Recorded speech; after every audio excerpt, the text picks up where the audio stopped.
एक सम्राट का युवा पुत्र बीमार था। एक ही बेटा था उसका, वो मरण शैया पे पड़ा था। चिकित्सकों ने कहा था कि बचने की कोई उम्मीद नहीं।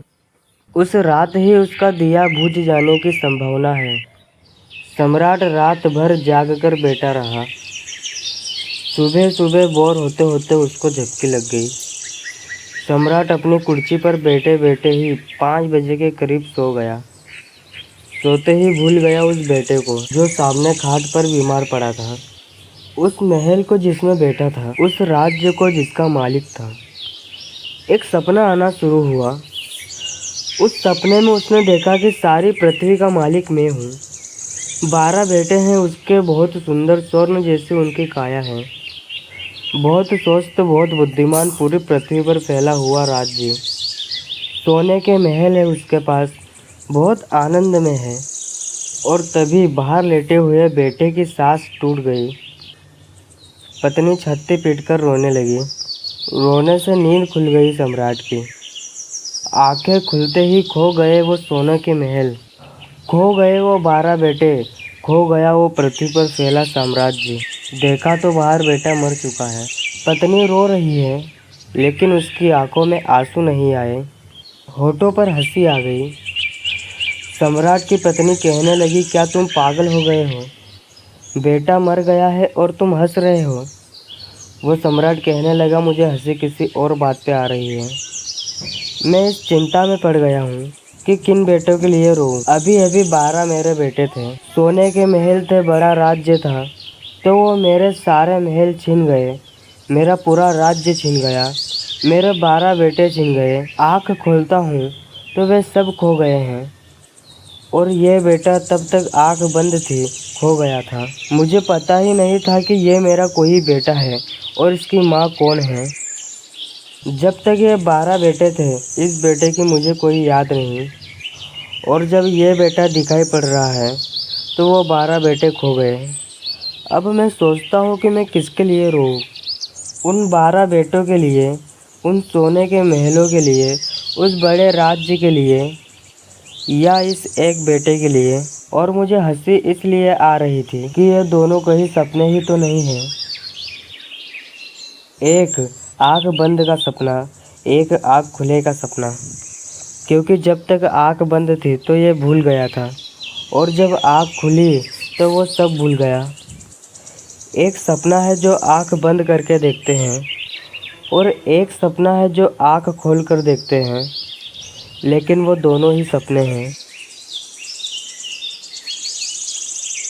शांत से चिंत हुआ एक फकीर। सदा लोगों ने उसे हंसते ही देखा था, कभी उदास नहीं देखा था। एक दिन सुबह उठा और उदास बैठ गया झोपड़े के बाहर। उसके मित्र आए, उसके परिजन आए। वो पूछने लगे, आपको कभी उदास नहीं देखा?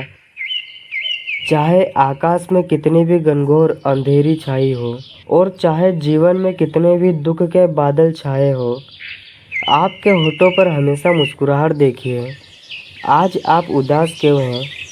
चिंतित क्यों हैं? वो कहने लगा, आज सच में एक ऐसी उलझन में पड़ गया हूँ जिसका कोई उपाय सूझ नहीं रहा। लोगों ने कहा, हम तो हमारी समस्याएं लेके आते हैं आपके पास, और सभी समस्याओं का समाधान हो जाता है। आपको भी कोई समस्या आ गई? क्या है समस्या? फ़कीर ने कहा, बताऊंगा ज़रूर, पर तुम हल नहीं कर पाओगे। और मैं सोचता हूँ कि अब शायद पूरे जीवन में हल नहीं होगा। रात मैंने एक सपना देखा। उस सपने में मैंने देखा कि मैं बगीचे में तितली हो गया हूँ और फूलों फूलों में उड़ता फिर रहा हूँ। उन लोगों ने कहा, इसमें ऐसी कौन सी बड़ी समस्या है?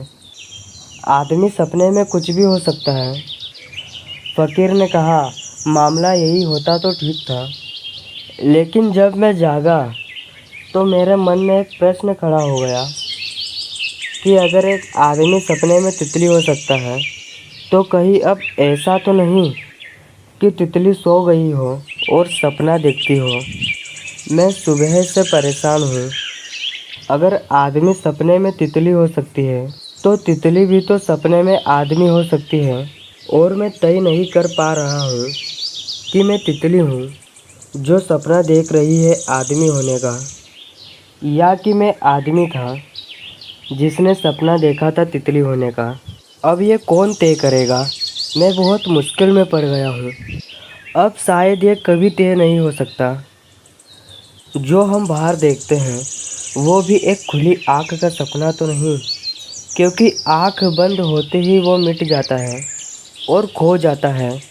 आँख बंद होते ही हम किसी दूसरी दुनिया में खो जाते हैं, और आँख खोल के भी जो हम देखते हैं उसका मूल्य सपने से ज़्यादा नहीं मालूम होता। आपने ज़िंदगी जी ली है, किसी ने 10 वर्ष, किसी ने 11 वर्ष, किसी ने 40 वर्ष, किसी ने 50 वर्ष और किसी ने 100 वर्ष। अगर आज पीछे मुड़कर देखें तो उन 50 वर्षों में जो भी हुआ था वो सच में हुआ था या एक सपने में हुआ था, क्या फ़र्क मालूम पड़ेगा? पीछे लौट कर देखने से क्या मालूम पड़ेगा? जो भी हुआ था, जो सम्मान मिला था, वो एक सपने में मिला था या सत्य में मिला था। मरते क्षण आदमी को क्या फ़र्क पड़ता है कि जो ज़िंदगी उसने जी थी वो एक कहानी थी जो उसने सपने में देखी थी, या सच में ही वो ज़िंदगी घटी थी। इस ज़मीन पर कितने लोग रह चुके हैं हमसे पहले। जिस जगह पर अभी हम बैठे हैं उसके कण कण में ना जाने कितने लोगों की मिट्टी समाई हुई है, न मालूम कितने लोगों की राख है। पूरी ज़मीन एक बड़ा शमशान है जिस पे न मालूम कितने अरबों अरबों लोग रह चुके हैं और मर चुके हैं। आज उनके होने न होने से क्या फ़र्क मालूम पड़ता है? वो जब रहे होंगे तो उन्हें मालूम पड़ा होगा कि बहुत जिए ज़िंदगी।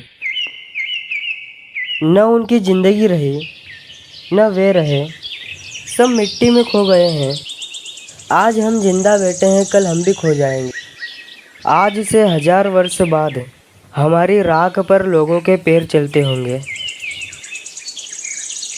तो जो ज़िंदगी आखिरी में राख हो जाती हो, उस ज़िंदगी का सच होने का कितना हक है? जो ज़िंदगी अंततः खो जाती हो, तो उस ज़िंदगी का कितना मूल्य है?